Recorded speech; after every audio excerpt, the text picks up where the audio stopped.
this video, I'm going to show you how you can fix YouCam Makeup app not working on your smartphone.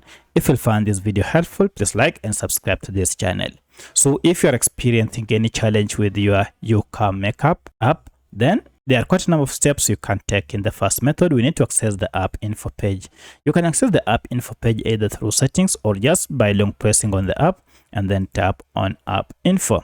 For this tutorial, I'm on a Redmi smartphone. However, this process should be more or less the same on any other Android smartphone. At this point, we want to go ahead and clear the app data and more especially the cache data. So if I go to storage here, you can see a breakdown of data stored by this app. Of importance is this cache data. Cache data are just small files that your app normally collects and stores to enhance user experience. However, when they accumulate, they might cause your app to malfunction.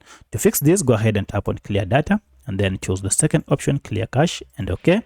And you can see now our cache data has been cleared. At this point, restart your smartphone and then open your app, and this should have fixed any issue with your app.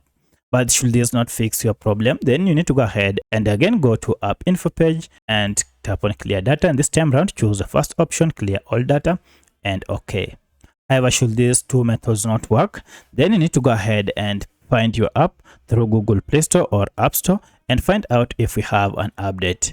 One of the reasons why your app might be malfunctioning is because you are using an outdated version of YouCam Makeup app that is not supported. Go ahead and tap on update to get the latest version of this app. But should you still experience issues such as app crashing whenever you try to open it, then it means your app might contain bugs. To solve this, you need to uninstall the app completely and then install it afresh to get the latest version that is free from bugs. So by using any of these methods, you should be able to fix your app or any issues that are associated with this app. If you have any other question, kindly let me know in the comment section. Otherwise, thanks for watching and let's meet in the next video.